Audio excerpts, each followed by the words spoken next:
صلوا على النبي الكريم اللهم صل على سيدنا محمد الفاتح لما وغلق والخاتم لما سبقنا صلاك بلاك والهادي إلى صراطك المستقيم وعلى آله حق قدره ومقداره العظيم سبحان ربك رب العزة عما يصفون والسلام على المرسلين والحمد لله رب العالمين. مكاي بابا مي بابا دادا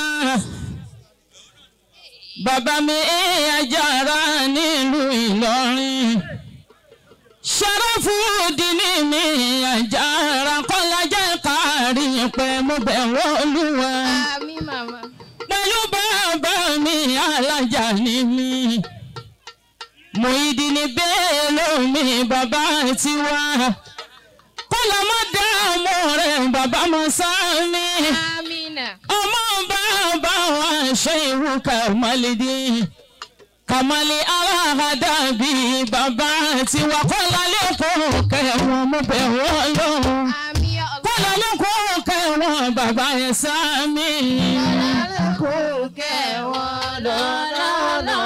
mo kẹ́yìn bàbá yìí mo máa ń wá kọ́lá mọ́ èyí sópin abẹ́ pẹ̀lú alájí mi Àjí Kẹ́bírù mi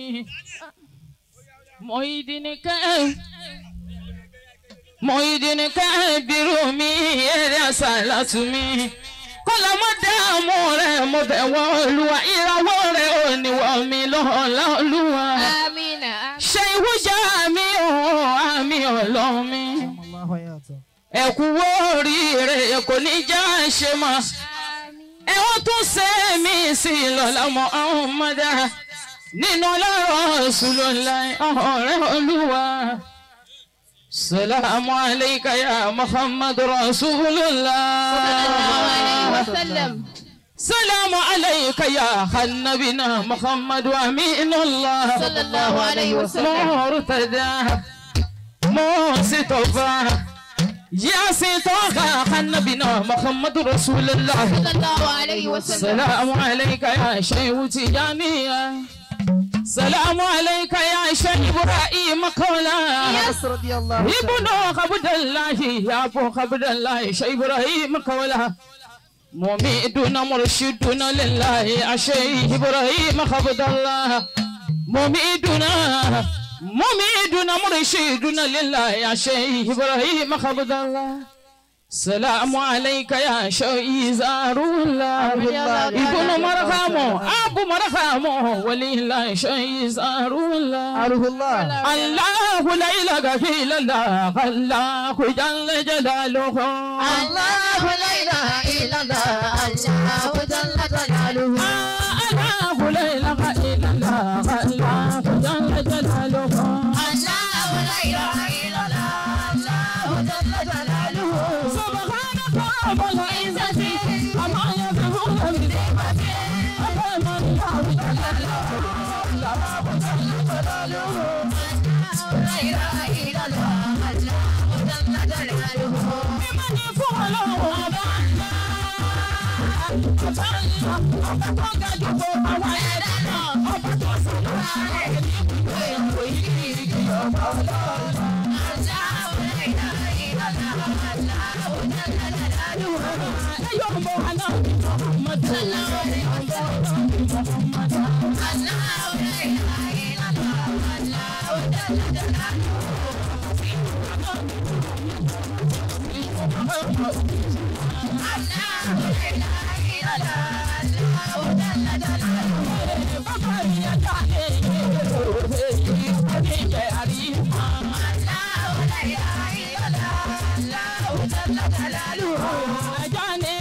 bàbá ti wà ọmọ mo fún ti àkọ́kọ́. Allahu la ilaha illallah, Allahu jalla jalaluhu. Bàbá mi sára fún mi. Allahu la ilaha illallah, Allahu jalla jalaluhu. Ẹ̀kú wọn dúró tọmọ yìí, ṣé wọ́n jà ní àníyàn lọ́wọ́? Ọlọ́run jẹ́ kárí ìfẹ́ owó lábọ́ máa jẹ́ wájú. Allahu la ilaha illallah, Allahu سيدة فاطمة لريا بنت رسول سيدة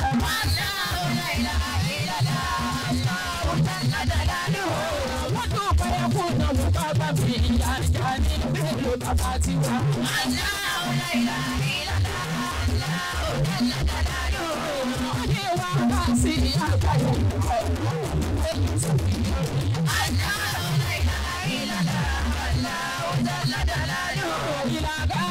الله هو لا إله إلا الله لا إله إلا الله ولا إله إلا الله لا إله إلا الله هو لا إله إلا الله لا إله إلا الله ولا إله إلا الله السلام عليك يا بابا خليفة عمر رسول خليفة شيخ لا نشيخ لا إله إلا الله ولا إله إلا الله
ما شاء الله. يا سبحان الله يا الله يا سبحان الله يا الله يا سبحان الله يا سبحان الله ما ولا ما ولا لا محمد يا محمد يا سبحان الله يا سبحان الله آيات الله الله يدعو بفجر سامي يا سبحان الله يا سبحان الله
محمد الذي يقرنا لا إله إلا الله لا إله إلا الله كثير ملوه يا الله بنت رسول الله لا إله إلا الله لا إله إلا الله أم بابا مي الله يسجع يا بابا لا إله إلا الله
Allahu akbar. Ẹtùgbọ́lá ń tóbi dáadáa. Allahu akbar.